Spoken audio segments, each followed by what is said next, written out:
Salut à toi, on se retrouve dans cette vidéo avec les 10 aliments les plus intéressants pour la prise de masse vegan. Alors il y a un petit peu de bruit derrière moi, j'espère que ça va pas trop t'embêter pour cette vidéo. Du coup, ce que je voulais dire, c'est que bien sûr il n'y a pas que ces 10 aliments, il y en a plein d'autres, mais il y a deux raisons en fait pourquoi est-ce que j'ai choisi ce titre entre guillemets.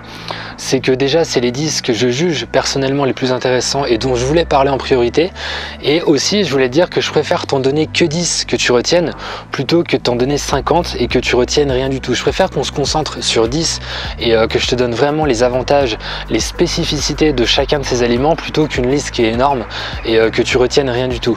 Donc du coup, et je ferai d'ailleurs éventuellement une autre vidéo bien sûr avec des autres aliments, ça il n'y a pas de problème. D'ailleurs du coup tu peux me dire aussi en commentaire si tu en utilises d'autres, et du coup on est parti directement pour cette liste avec les 10 aliments les plus intéressants selon moi pour la prise de masse vegan. Et on commence avec le premier aliment. Donc là déjà on va parler des protéines. Alors je pense que tu le sais, les protéines c'est vraiment capital pour construire la masse musculaire, c'est quelque chose qu'on entend assez souvent, il n'y a pas de souci là-dessus, je pense que tu le sais. Et du coup le premier aliment qui va être vraiment intéressant selon moi pour les protéines, c'est le tempeh. Pourquoi? Parce que en fait le tempeh c'est vraiment une source de protéines qui est super qualitative, super intéressante, plus intéressante que le tofu. Le tofu c'est déjà super intéressant parce qu'il y a vraiment une quantité de protéines qui est élevée, mais le tempeh, l'avantage en fait c'est que c'est encore plus élevé dans le sens c'est encore plus optimisé parce qu'il y a une fermentation. En fait le produit a été fermenté, c'est une pâte de soja qui est fermentée contrairement au tofu qui n'a pas été fermenté, et du coup ce qui se passe c'est que le tempeh, c'est le fait qu'il y ait eu cette fermentation, ça augmente vraiment de manière drastique la qualité de l'aliment.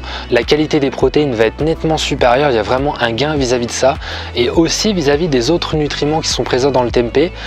Si tu veux, de manière générale, en fait, le fait de faire fermenter le produit comme ça, le tempeh, ça va vraiment augmenter toute la valeur nutritionnelle générale de l'aliment. Donc ça, c'est vraiment top. Et ce qui se passe également, c'est qu'avec la fermentation, avec du coup la valeur nutritionnelle qui est plus élevée, l'assimilation aussi des protéines qui sont dans le tempeh seront plus élevées en fait, tout simplement. Donc c'est pour ça que c'est vraiment intéressant, je pense, de se tourner vers le tempeh. Ensuite, le deuxième aliment dont je voulais te parler, c'est les lentilles, toujours vis-à-vis des protéines. Alors pourquoi les lentilles? J'aurais pu t'en placer bien d'autres bien sûr, mais simplement les lentilles c'est une très bonne source de protéines, et surtout je pense que c'est intéressant parce que c'est facile à consommer. Enfin pour moi du moins, c'est plus facile à manger des lentilles que de manger des haricots rouges, des haricots blancs qui sont qui calent vraiment beaucoup plus. Je pense que les lentilles c'est plus facile à consommer, c'est plus facile à manger. Donc du coup c'est pour ça que je voulais vraiment t'en parler des lentilles, ce deuxième aliment. Et ce que je voulais dire également, c'est ce que tu peux faire aussi, c'est les germer en fait, c'est entamer un processus de germination. En fait la germination c'est un petit peu comme la fermentation pour le tempeh, ce qu'on avait vu juste avant. En fait la germination ça va aussi permettre d'augmenter la valeur nutritionnelle de l'aliment, donc du coup des lentilles, et en même temps des protéines, d'améliorer la qualité des protéines qui vont être présentes dans les lentilles. Donc c'est pour ça que je t'encourage vraiment à aussi faire cette germination au niveau des lentilles. Donc en clair, si tu as bien suivi ce que je t'ai dit concernant ces deux premiers aliments, le fait de germer en fait tes aliments ou de les fermenter, du coup clairement ça va vraiment t'aider pour ta prise de masse vegan, parce que la quantité de protéines va être beaucoup plus élevée et le potentiel micronutritionnel va être plus élevé, c'est-à-dire du coup la valeur en vitamines, minéraux, oligo-éléments, clairement ça va être complètement au-dessus, et du coup ça va vraiment t'aider pour la construction de masse musculaire avec du coup un mode alimentaire vegan. Maintenant on passe sur les lipides avec des aliments qui sont aussi du coup intéressants pour la prise de masse vegan, et le premier aliment dont je voulais te parler c'est les algues. Pourquoi les algues? Parce qu'en fait les algues c'est très probablement la meilleure source d'oméga 3 dans le règne végétal. Et pourquoi du coup est-ce que c'est vraiment une source d'oméga 3 intéressante? Parce que les algues contiennent du DHA. En fait le DHA c'est une variété on va dire d'oméga 3 à chaîne longue, et ça fait partie, donc les DHA et les EPA, c'est les oméga 3 les plus biologiquement actifs dans l'organisme. Et les oméga 3 c'est clairement quelque chose à privilégier pour du coup la prise de masse vegan, parce qu'en fait surtout ça va te permettre de limiter la prise de masse grasse. Donc quand tu fais une prise de masse, forcément tu as un surplus calorique, tu manges plus, et du coup si tu peux éviter de prendre du gras, je pense que c'est pas plus mal. Clairement, alors ça peut paraître un petit peu paradoxal parce que les oméga 3 c'est des lipides, donc du coup ça peut paraître un petit peu paradoxal de dire que tu vas manger des lipides pour perdre des lipides, mais c'est pourtant ce qui se passe parce que les oméga 3 vont permettre d'enclencher la lipolyse. En fait, la lipolyse, c'est l'utilisation des graisses comme source d'énergie, donc c'est pour ça que c'est important de consommer des oméga 3. Les oméga 3 vont aussi permettre beaucoup d'autres processus au sein du corps, comme le fait d'avoir des articulations en bonne santé, et donc ce sera bénéfique pour travailler avec des charges qui sont lourdes, et donc ça veut dire prendre du muscle. Ils vont aussi intervenir dans le bon fonctionnement du système nerveux, ce dernier étant directement impliqué dans la musculation. Le système nerveux, c'est vraiment quelque chose qui est lié directement à la musculation, donc du coup je pense que je ferai carrément une vidéo spéciale sur les oméga 3 tellement c'est important. Je pense surtout quand on est vegan parce qu'on a tendance à entendre en fait qu'on peut pas en avoir, mais on fera vraiment une vidéo là-dessus. Je pense que ce sera plus intéressant de vraiment détailler ça au maximum. Et pour en revenir aux algues, quand on y réfléchit, c'est logique en fait qu'elles contiennent des oméga 3 de qualité. Pourquoi? Tu vas voir, c'est tout bête. Je pense que tu sais, mais le poisson en fait contient des oméga 3. Et quand tu y réfléchis, que mange un poisson? Quelle est l'alimentation d'un poisson? Les algues. Ensuite, le deuxième aliment dont je voulais te parler dans les lipides, c'est l'huile de lin. Pourquoi l'huile de lin? J'aurais pu te parler en fait des graines de lin, mais j'ai préféré l'huile de lin parce que la richesse en oméga 3 est plus élevée, c'est beaucoup plus concentré. Alors les oméga 3 présents dans le lin semblent être un peu moins efficaces que ceux présents dans les algues. On détaillera tout ça vraiment dans une vidéo spécifique, mais c'est quand même une excellente source d'oméga 3. Attention quand même, comme c'est une huile, il faut vraiment la choisir avec une qualité maximale, c'est-à-dire vierge et pressée à froid, et bien sûr, si possible, d'origine biologique. Fais aussi attention parce que les oméga 3 sont vraiment fragiles, donc ça veut dire en fait ne pas faire chauffer ton huile, et aussi une fois que tu as ouvert ta bouteille, une fois que ta bouteille d'huile est ouverte, la consommer en quelques semaines maximum. Maintenant on va passer aux glucides, et le premier aliment dont je voulais te parler, tu le connais, c'est le riz basmati.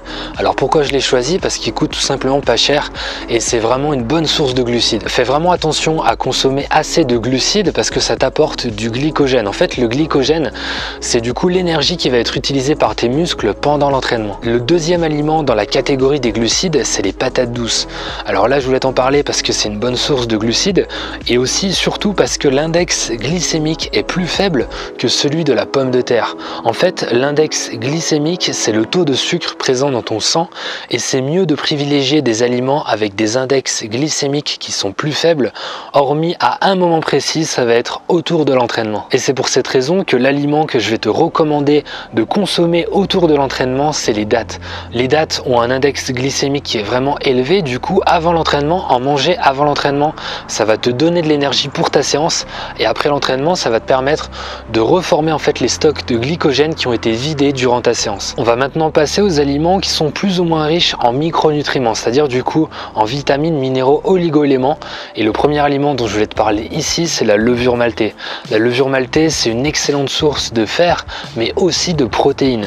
Donc du coup, ce que je t'encourage à faire, c'est mettre de la levure maltée dans tes salades, dans tes légumes, dans tes plats, peu importe, mais du coup dans ce que tu manges, pour avoir quelques grammes de protéines supplémentaires. Il faut savoir que le fer, comme les autres minéraux, c'est quelque chose de primordial pour la prise de masse musculaire. Le fer permet de transporter l'oxygène au sein du corps, et par conséquent, il va jouer un rôle dans la contraction musculaire et dans la récupération entre deux séries. Maintenant, on va passer sur les épinards. Alors pourquoi les épinards? Parce que c'est très riche en calcium et aussi en protéines. Mais du coup, vraiment en calcium, c'est vraiment ça l'avantage en fait des épinards.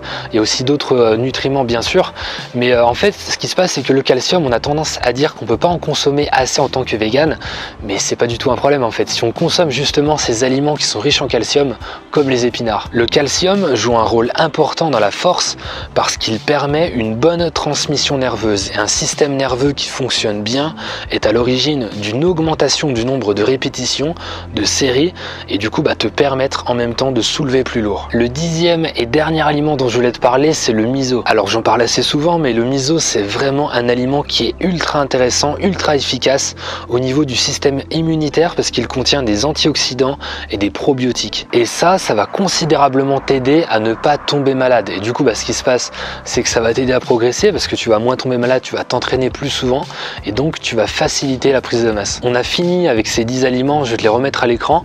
Et si tu as fait attention, j'ai parlé vraiment que 2 aliments qui sont dans la catégorie entre guillemets des protéines. En fait, ce que je veux te faire comprendre, c'est qu'il n'y a pas que ça, il n'y a pas que ça à prendre en compte. Bien sûr, c'est capital de consommer des protéines pour la prise de masse, c'est clairement évident, mais je voulais vraiment que tu réfléchisses un petit peu plus loin, que tu ailles plus loin que ça, parce que ce qui se passe, c'est que les autres aliments dont on a parlé après, donc c'est-à-dire du coup les glucides, les lipides, les vitamines, les minéraux, les oligoéléments, en fait, tous les autres aliments, tous les autres nutriments, pardon, vont vraiment te permettre d'optimiser l'assimilation des protéines. En fait, le reste, ça va te permettre de bien les assimiler, de bien les métaboliser. Donc c'est pour ça que c'est important d'avoir une qualité maximale dans l'alimentation dans son ensemble. J'en profite aussi pour te dire que je suis en train de créer le programme 12 semaines prise de masse vegan. Je suis vraiment content, c'est en projet, c'est en cours. Donc du coup, ce que je voulais dire, c'est que si tu veux vraiment aller plus loin tout de suite, tu peux démarrer un coaching. Et bien sûr, je te mettrai le lien à l'écran, mais je t'en reparlerai le moment venu, je t'en reparlerai clairement quand ce sera sorti. Je te mettrai aussi le lien dans la description une fois que ce sera sorti. Et voilà, je suis vraiment content de travailler là-dessus. Je pense que ça va vraiment pouvoir t'aider parce que je mets une qualité maximale dans les assiettes, dans les entraînements. Ça va être quelque chose vraiment d'optimisé au maximum pour la prise de masse vegan. Et dans ce programme, si tout se passe bien, il y aura une vidéo qu'on va faire ensemble avec un ancien bodybuilder vegan. Donc c'est juste terrible en fait. Il a fait plusieurs compétitions en tant qu'omnivore, il en a fait une en tant que vegan. Les 4 derniers mois de sa préparation en fait pour la compétition, il était vegan, il est passé vegan et il a pu faire du coup les 4 derniers mois en tant que vegan. Donc c'est clairement top en fait, c'est super parce qu'il va pouvoir nous donner ses conseils, ses astuces pour optimiser la prise de masse vegan, donc au travers d'une vidéo qu'on va faire ensemble. Et d'ailleurs tu vas le voir dans pas longtemps parce que si tout se passe bien aussi, on va déjà faire une vidéo sur ma chaîne YouTube, donc tu vas voir bien sûr que je vais te partager une interview. En fait il va nous partager vraiment son parcours un petit peu avec du coup la prise de masse vegan. Donc c'est vraiment super, c'est vraiment une bonne nouvelle. Donc je te donnerai vraiment des infos sur ce programme prise de masse vegan une fois que ce sera sorti et je te dis à la prochaine. Entraîne-toi avec le cœur, mange avec le cœur.